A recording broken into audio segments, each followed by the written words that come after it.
बिस्मिल्लाहिर्रहमानिर्रहीम। स्टूडेंट्स अस्सलाम वालेकुम। आज हम आपकी 7.4 एक्सरसाइज का सेकंड क्वेश्चन जो है वो डिस्कस कर रहे हैं। इसमें हम वेक्टर प्रोडक्ट को डिस्कस करेंगे कि वेक्टर प्रोडक्ट को कैसे लिखते हैं। अगर आपके पास कोई टू वेक्टर्स दिए हुए ए एंड बी, तो प्रीवियस एक्सरसाइज में हम डॉट प्रोडक्ट को डिस्कस करते रहे और हमने लिखा कि ए डॉट बी जो है वो ए बी कॉस थीटा होता है। लेकिन जब क्रॉस प्रोडक्ट पे आप आएंगे, ए क्रॉस बी लेंगे, तो ए क्रॉस बी में हमारे पास कॉस थीटा को रिप्लेस कर देगा साइन थीटा। और डॉट प्रोडक्ट स्केलर क्वांटिटी होता है, तो ए डॉट बी हमने just a b cos theta लिखा था। लेकिन क्रॉस प्रोडक्ट याद रखिएगा एक वेक्टर क्वांटिटी है, इसलिए इसको वेक्टर प्रोडक्ट भी कहते हैं। और अगर वेक्टर क्वांटिटी है तो इसकी डायरेक्शन भी होगी। तो जब आप ए क्रॉस बी लिखते हैं तो आपको साथ एक डायरेक्शन के लिए एक वेक्टर भी, एक डायरेक्शन वेक्टर भी साथ लिखना पड़ेगा, जिसको हम यहाँ पे एन यूनिट वेक्टर से डिनोट करते हैं। ओके, देखिए तो जी कैसे रिलेशन हमारे पास है। टू वेक्टर्स हैं हमारे पास A and B. A cross B को हम लिखेंगे magnitude of A, magnitude of B and sine of theta between A and B. Dot product में कॉस थीटा था और क्रॉस प्रोडक्ट में हम साइन थीटा लेंगे। लेकिन ये एन यूनिट वेक्टर हम साथ जरूर लिखेंगे, क्योंकि क्रॉस प्रोडक्ट एक वेक्टर प्रोडक्ट है, वेक्टर क्वांटिटी है, तो इसके साथ जो भी होगा उसकी डायरेक्शन हमें देनी पड़ेगी। So this is a direction vector, n unit vector. इसको डायरेक्शन वेक्टर का नाम देते हैं। अगर यहां से sine n unit vector left right पे रहने दें, ये दोनों टर्म्स आप लेफ्ट पे डिवाइड कर दीजिए। A cross B over magnitude of A and magnitude of B, ये रह गए sine theta and N unit vector. अगर हमें इसका मैग्नीट्यूड लेना हो, हम बोथ साइड्स पे मैग्नीट्यूड ले लेते हैं, राइट साइड पे भी और लेफ्ट पे भी, मतलब डायरेक्शन रिक्वायर्ड ना हो, जस्ट इसका मैग्नीट्यूड हो। तो राइट साइड पे तो हमारे पास अगर मैग्नीट्यूड चाहिए तो ये डायरेक्शन वेक्टर चूंकि यूनिट वेक्टर है, तो इसका मैग्नीट्यूड तो 1 होगा, तो ये 1 बन जाएगा और हमारे पास सिर्फ रह जाएगा साइन थीटा। सो ये यूनिट वेक्टर खत्म हो जाएगा, इसकी जगह पे 1 और हमारे पास रिमेनिंग हो जाएगा साइन थीटा, जस्ट मैग्नीट्यूड। इसका आंसर साइन थीटा आ जाएगा। यहाँ पे ए क्रॉस बी का मैग्नीट्यूड हो जाएगा। नीचे ए एंड बी का ऑलरेडी मैग्नीट्यूड था, तो उसको 2 दफा मैग्नीट्यूड लिखने की जरूरत नहीं है, वो आपके पास ए मैग्नीट्यूड बी मैग्नीट्यूड वैसे ही जस्ट ऊपर वाली क्वांटिटी का भी हमारे पास मैग्नीट्यूड आ जाएगा। सो ये हमारे पास एक फार्मूला बन जाएगा। अगर हमें क्वेश्चंस में कहा जाएगा कि जी आप एंगल थीटा फाइंड आउट कीजिए between two vectors a and b, तो इस फार्मूले को यूज करते हुए हम एंगल थीटा भी फाइंड कर सकते हैं। ओके, कुछ प्रॉपर्टीज हैं हमारे पास क्रॉस प्रोडक्ट की। डॉट प्रोडक्ट में हमने देखा था कि वेक्टर का अपने आप से डॉट जो है वो 1 था, मींस अगर आई डॉट आई हम लिखते थे तो उसका आंसर 1 था। लेकिन यहाँ पे आई क्रॉस आई का आंसर जो है वो हमारे पास 0 हुआ करेगा। मींस जब सेम वेक्टर्स आपस में क्रॉस प्रोडक्ट करेंगे तो उसका आंसर 0 होगा। So A cross A is equal to 0, ये आपकी एक प्रॉपर्टी होगी। सेकेंडली, डॉट प्रोडक्ट में हमने देखा था कि कम्यूटेटिव लॉ होल्ड करता है। मींस अगर आपके पास a डॉट b था तो उसको हम लिख लेते थे b dot a, vectors commute कर जाते थे, कम्यूटेटिव लॉ होल्ड करता था। लेकिन क्रॉस प्रोडक्ट में कम्यूटेटिव लॉ होल्ड नहीं करता। a क्रॉस b का answer minus b cross a है। क्रॉस प्रोडक्ट में जब आप उनकी जगह चेंज करेंगे तो इसका मतलब है कि उसकी डायरेक्शन चेंज हो जाती है। सो इस केस में आप साथ माइनस का साइन जो है वो इन्वॉल्व करेंगे। So अगर cross product of two vectors is equal to 0, it means either your first vector is 0 और योर सेकंड वेक्टर इज 0। दोनों में से कोई एक वेक्टर 0 है, इस वजह से उसका क्रॉस प्रोडक्ट आपका 0 है। Okay, third, a cross b plus c हो तो ये क्रॉस प्रोडक्ट डिस्ट्रीब्यूटिव प्रॉपर्टी को सेटिस्फाई करता है, a cross b plus a cross c। तो ये 3-4 प्रॉपर्टीज हैं जो हम मे बी नेक्स्ट एक्सरसाइज में हमें किसी क्वेश्चन में जरूरत हो तो ये वेक्टर की हमने ये 4 प्रॉपर्टीज भी डिस्कस कर ली। अब क्वेश्चन पे आते हैं। हमारा फर्स्ट क्वेश्चन है क्या, question number 2, find a unit vector perpendicular to the plane containing a and b. इस क्वेश्चन के 2 हिस्से हैं। यहां तक हो गया कि फाइंड अ यूनिट वेक्टर, हमें एक यूनिट वेक्टर फाइंड आउट करना है।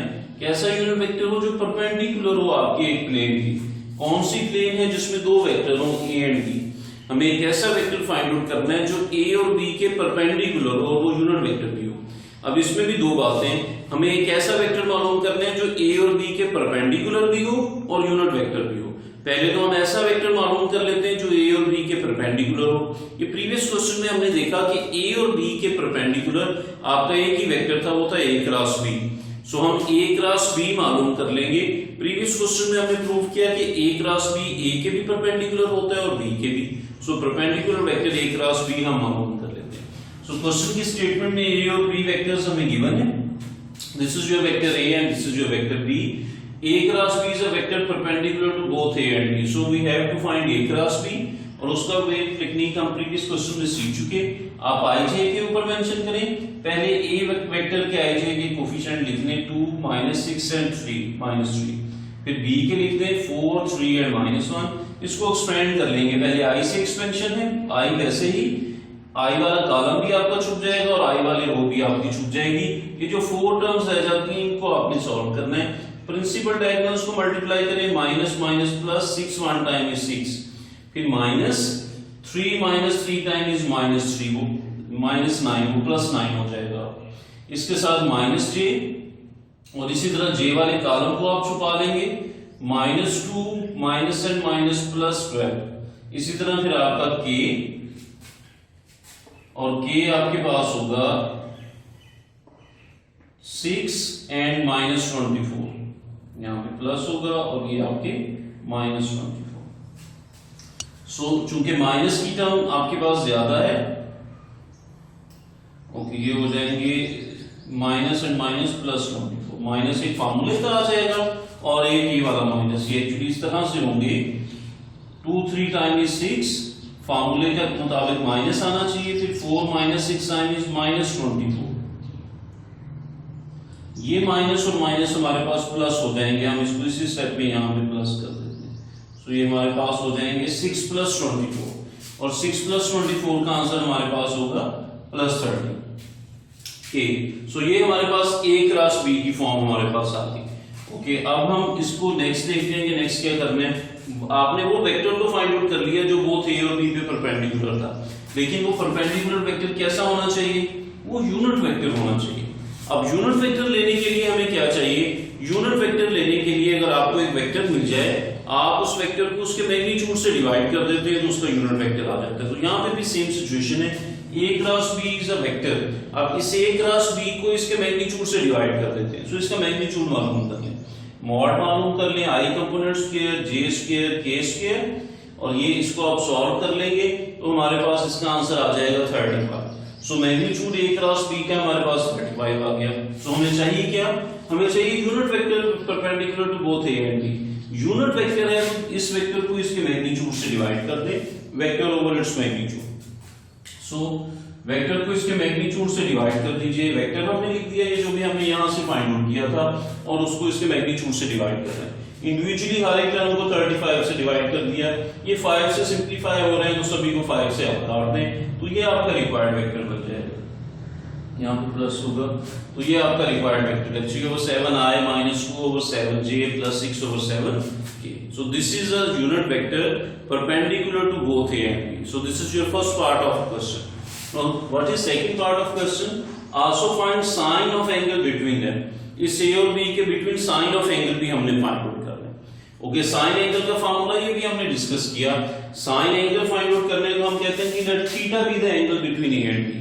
आप उसको अल्फा ले लें, बीटा ले लें, कोई भी नोटेशन ले लें. हमने उसको थीटा से डिनोट किया हुआ है कि थीटा हमारे पास वो एंगल है जो A और B के बिटवीन हो सकता है. So what is your sine theta? Sine theta is equal to A cross B mod magnitude of A cross B over magnitude of A and magnitude of B. ये formula आप याद रखेंगे. ये जब भी हमें थीटा या एंगल चाहिए होगा तो वेक्टर्स के बीच में हम इसी को यूज करें. Magnitude of A cross B हमने अभी मालूम किया था, वो 35 था. A और B के मैग्नीट्यूड्स ले लें. सिंपल जैसे वेक्टर्स के मैग्नीट्यूड लेते हैं. स्क्वायर रूट ऑफ A के I कंपोनेंट J और K का स्क्वायर 2, 6 और 3 स्क्वायर. इसी तरह B के मैग्नीट्यूड को आप फाइंड आउट कर लीजिए. 4 स्क्वायर, 3 स्क्वायर, -1 स्क्वायर. इनको सॉल्व कर लेंगे. ये 7 × √26 आ जाता है. तो 7 और 35 सिंपलीफाई हो जाती है. So 5/√26. This is your required term which is a sine of theta between A and B. So दो चीजें हमने मालूम करनी थी. Perpendicular vector, unit vector perpendicular to plane containing A and B, वो पहले हमने मालूम किया. उसके बाद हमने सेकेंडली मालूम करना था sine of angle between A and B. तो उसके लिए भी एक फार्मूला गिवन था, जस्ट उसमें वैल्यूज पुट की और आपके पास sine of angle between A and B भी आ गया. Thank you.